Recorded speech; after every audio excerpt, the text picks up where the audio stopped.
Ya,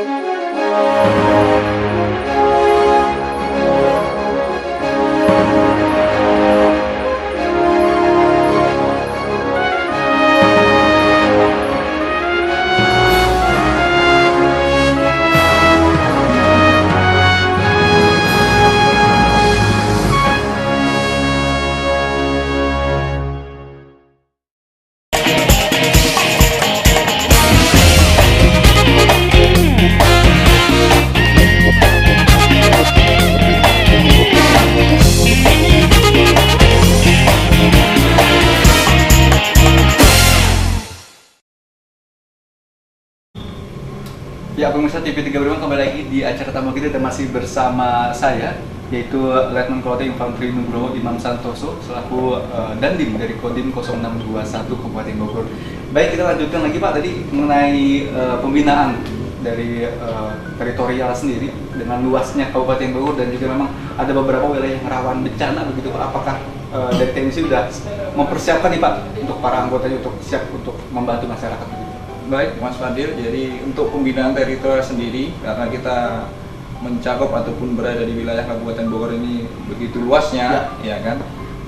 Ini konsepnya adalah sudah kita sebar, kemudian masing-masing koramil yang tadi saya sampaikan ini sudah betul-betul bersama-sama dengan komponen masyarakat ataupun komponen pemerintah yang lainnya untuk menghadapi baik itu yang tadi bisa bencana alam ataupun kecelakaan, bahkan untuk membantu masyarakat yang kesusahan, ya kesusahan itu juga sudah menjadi satu. Oke, jadi sudah siap untuk membantu masyarakat, terutama di wilayah-wilayah yang sangat rawan, begitu Pak? Betul, kita siap dan itu memang tugas kita harus siap. Oke, Pak, mengenai pembinaan dari teritorial apa ya, ini kan bukan hanya bencana aja, tapi beberapa yang juga harus dilakukan oleh TNI membantu masyarakat yang lainnya, seperti juga dalam bidang ketahanan wilayah dan bidang komunikasi sosial. Sejauh ini apa yang sudah dilakukan dari Kodim 0621? Baik, jadi untuk bentuk lainnya daripada pembinaan teritorial yang sudah dilakukan adalah kita lihat kalau dahulu itu ada siskamling, ya kan. Nah, sekarang pun sistemnya sebenarnya sama, hanya berbeda. Sekarang bisa dibilang sekarang Poskamdes, pos keamanan desa. Itulah di situ para Babinsa bersama-sama dengan masyarakat maupun Babin Kamtipmas yang dari Polri itu mengajak masyarakat di desa itu untuk menciptakan keamanan lingkungan sendiri, ya karena tidak mungkin Polri maupun TNI itu untuk menjaga terus menerus, jadi harus ada sistem dari masyarakat sendiri, ya dibantu dengan nanti dari Babinsa maupun Babin Kamtipmas untuk mewujudkan itu. Jadi harus tumbuh kesadaran dari masyarakat sendiri bahwa oh ini keamanan ini juga bagian dari masyarakat, mereka juga harus bertanggung jawab. Oke, Pak, kita lihat ada di daerah Puncak begitu Pak. Ini warga negara asing hampir setiap tahunnya memenuhi daerah Puncak Sarua begitu Pak. Nah ini ada nggak Pak cara sendiri dari TNI mungkin bekerjasama dengan Polri begitu atau Polres Bogor untuk menanggulangi adanya hal yang tidak diinginkan seperti itu, ada teroris atau yang lainnya seperti itu Pak? Ya, baik Mas Fadil. Untuk menanggulangi ataupun mengantisipasi kegiatan teror yang terjadi di daerah lain dan mudah-mudahan tidak terjadi di tempat kita, memang kita ada untuk pendataan terhadap orang-orang asing itu. Kemudian selain pendataan, setelah didata mereka dari waktu ke waktu keberadaannya di wilayah Puncak, kita sebut saja tempatnya, itu dalam pengawasan.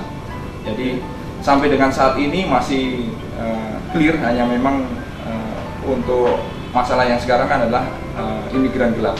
Nah, kalau imigran gelap ini tidak bisa serta-merta mungkin TNI atau Polri ataupun pemerintah daerah pun tidak bisa untuk menyelesaikannya. Ini harus ada kerjasama yang menyeluruh, ya terkait dari imigrasi segala macam, itu harus menyeluruh, dan mudah-mudahan ke depan kita akan duduk bareng untuk membahas ini. Jadi ada yang bisa dipecahkan. Kalau sekarang kita tangani tetapi tidak sampai tuntas, karena ada terbentur dengan hukum segala macam. Nah, ini yang harus kita pecahkan.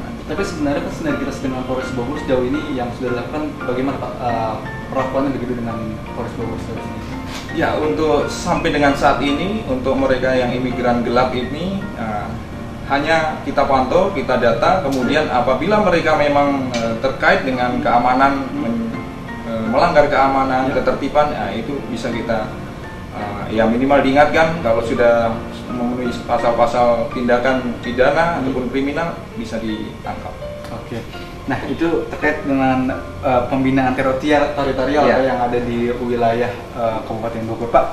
Kita juga baru kemarin belum lama begitu Pak, 7 Oktober 2015 gitu kan peringatan Hari HUT TNI ya Pak ya. Iya. Nah, dengan temanya adalah patriot sejati, profesional dan dicintai rakyat atau masyarakat begitu Pak. Apa nih Pak makna dari tema sendiri Pak? Jadi makna daripada tema HUT TNI tahun ini itu sebenarnya penekanan daripada tahun-tahun yang lalu, bahwa kita bekerja ataupun kita mengabdi untuk negara ini, dasar dari awalnya adalah bersama-sama dengan rakyat. Oleh sebab itu kalau sudah dicintai rakyat, pekerjaan apapun akan selesai. Karena ingat bahwa TNI itu berasal dari rakyat, oleh rakyat, dan kita bekerja untuk rakyat. Oke. Nah, pemaknaan yang tadi Bapak sebutkan, apakah memang itu sudah diimplementasikan Pak di wilayah itu Pak, dari anggota-anggota yang ada di Kabupaten Bogor? Memang banyak sekali dari Format Koramil begitu Pak, dan juga mungkin dari luar juga yang memang ada di Kabupaten Bogor begitu Pak, seperti ada markas-markas yang ada di Kabupaten Bogor. Sejauh ini untuk Pemersatu sendiri Pak, untuk memang sehingga memang bisa dicintai oleh masyarakat, apa yang dilakukan dari Kodim 0621 Pak? Baik, jadi untuk dicintai oleh masyarakat, alhamdulillah sampai dengan pemantauan sekarang ini Kodim 0621 beserta jajarannya, baik itu Babinsa yang langsung terjun dengan masyarakat, bersentuhan dengan masyarakat.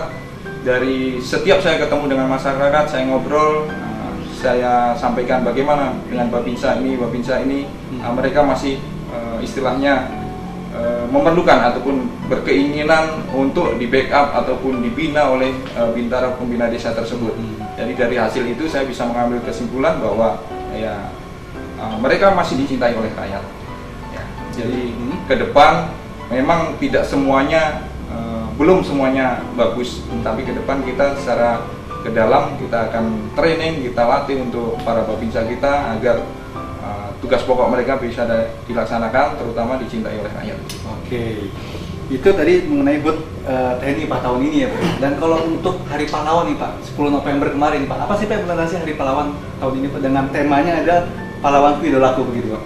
Baik, jadi pahlawan itu idolaku, menurut kami, ya, menurut saya sendiri bahwa ini tema yang cukup bagus karena menyentuh semuanya.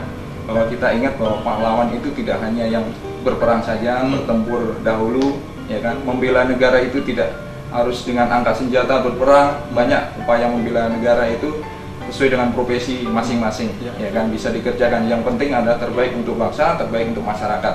Jadi untuk pahlawanku idolaku ini saya rasa cukup mengena untuk anak-anak kita, terutama generasi muda, bahwa mereka harus punya idola, satu idola sebagai pahlawannya itu sebagai idolanya. Tidak hanya TNI, Polri, tetapi idola mereka, apakah itu pahlawan pendidikan, pahlawan di bidang kesehatan, dan yang lain-lainnya. Ada pesan Pak kepada terhadap remaja-remaja di Indonesia begitu Pak, para pemuda-pemuda mungkin jangan melupakan sejarah begitu Pak. Yang kita tahu sendiri banyak sekali anak-anak muda dan nggak tahu sejarah nih Pak, budaya juga mereka melupakan. Tapi ada nggak Pak dari pesan sendiri apa dan terhadap remaja yang ada di Indonesia gitu, Kabupaten Bogor khusus? Baik, jadi pesan kami untuk para remaja di Kabupaten Bogor ini, bahwa ada pepatah yang mengatakan bahwa jangan lupakan sejarahmu, karena begitu kita lupa dengan sejarah, kita tidak tahu jati diri kita. Oleh sebab itu ke depan kita pun termasuk dari Kodim, kepolisian maupun pemerintah daerah akan menggalakkan ini untuk berupaya memberikan ataupun penyuluhan tentang sejarah, tentang pahlawan, apakah itu yang dari Bogor pun ada. Minggu kemarin itu kita melaksanakan memperingati long march yang dilaksanakan di daerah Pamijahan. Itu ada salah satu pahlawan kita juga di situ dari Brigade Siliwangi. Kita peringati, dan mungkin juga masyarakat belum banyak yang tahu bahwa di daerah Bogor pun dahulunya memang digunakan untuk bergerilya. Jadi banyak sejarah yang terungkap di Kabupaten Bogor begitu Pak? Betul. Oke, dan itu perlu kita tahu untuk para siswa-siswi mungkin sekolah yang ada di Kabupaten Bogor cukup banyak juga Pak. Iya, betul. Oke, masih banyak yang akan kita berbincangkan Pak, dan pemirsa kita harus break dulu sebentar, kita kembali selepas jeda pada wawancara berikut ini.